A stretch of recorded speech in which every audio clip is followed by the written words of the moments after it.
Alors on en vient au choc de cette 4e journée, le déplacement de Clermont sur la pelouse du double tenant du titre, la province irlandaise du Leinster. Oui, la SM qui a remporté le premier round et qui est partie tenter sa chance en Irlande, là où il n'a encore jamais gagné. Pourtant, avec une victoire, eh bien, l'écart serait quasiment assuré. Ont-ils créé l'exploit? La réponse de Nicolas Dupin de Bessa.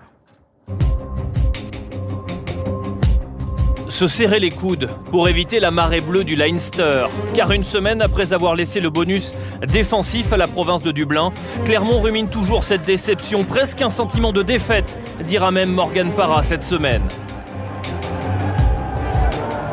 Alors Clermont attaque fort, très fort la partie. 6e minute, premier lancement de jeu très propre des Clermontois. Chouli qui traverse, la libération est propre et rapide. En bout de ligne, le ballon arrive vers Rougerie, puis Nalaga. L'action ne donnera rien, mais le Leinster se met à la faute.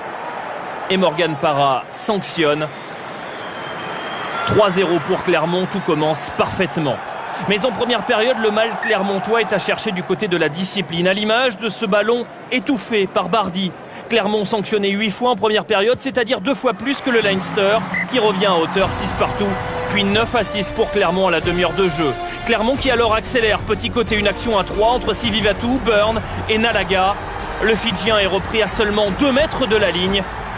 La libération est encore une fois très propre.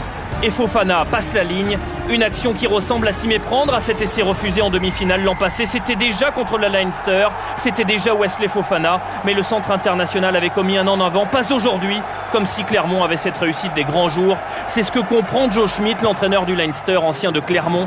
Clermont qui mène 16-6 à la pause, puis 19-9 quand sur cette pénalité vite jouée, O'Brien plaque Sivivatu sans ballon. Monsieur Barnes n'hésite pas une seconde, carton jaune, la faute est grossière. Les supporters clermontois avaient déjà deviné la sanction. Morgan Parra poursuit son sans faute. 22-9, Clermont creuse l'écart. On arrive à l'heure de jeu et Clermont ne s'affole pas, prend le temps d'organiser ses temps forts en supériorité numérique. En bout de ligne, le ballon arrive vers Rougerie qui ne tente pas la passe impossible. Le soutien est là, la libération est rapide à hauteur. Chouli qui ricoche sur cette défense du Leinster. La libération est encore très propre. James pour Kaiser à hauteur. La défense est montée en pointe, mais les Clermontois ne s'affolent pas. Brock James pour Sivivatu qui tente l'aventure solitaire. L'ancien All Black arrêté à seulement 1 mètre de la ligne. Le soutien est là, celui de Nalaga qui semble passer la ligne mais qui va aplatir sur Fofana et c'est refusé après arbitrage vidéo. Mais sur la mêlée qui suit, les Irlandais sont à la faute et 6/6 pour Parra, cela fait 25-9. Clermont est en train de signer un exploit gigantesque, s'imposer à Dublin. Les Clermontois ne l'ont jamais fait, mais il ne faut pas encore enterrer le double champion d'Europe en titre trop vite. 66e minute, le ballon porté se termine derrière la ligne. Essai de Jennings et Clermont ne compte plus que 9 points d'avance, 25-16. Monsieur Barnes, c'est formel, le ballon a bien été aplati derrière la ligne par le 3e ligne irlandais. Mais en deuxième période, l'indiscipline a changé de camp. 8 pénalités contre le Leinster, dont ce ballon volé sur le côté par Cullen.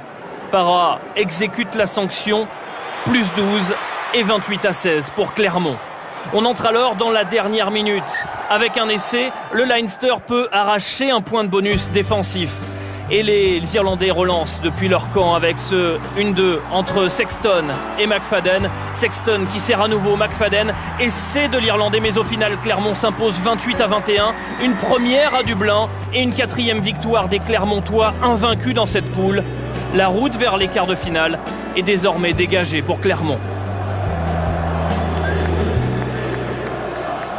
Et quel exploit des Clermontois et quel match de Morgan Parra. 23 points, l'homme du match. Il a été élu homme de ce match, évidemment. Il devient le meilleur réalisateur de la compétition avec 64 points inscrits. Morgan Parra. 23 points, c'est aussi le record sur un match cette saison de H-Cup. Et puis sachez, on a cherché dans nos archives avec Jérôme Collin, le meilleur marqueur français sur un match de H-Cup, c'est Richard Dourte. 34 points et ça court depuis 16 ans ce record. Voilà, record à battre.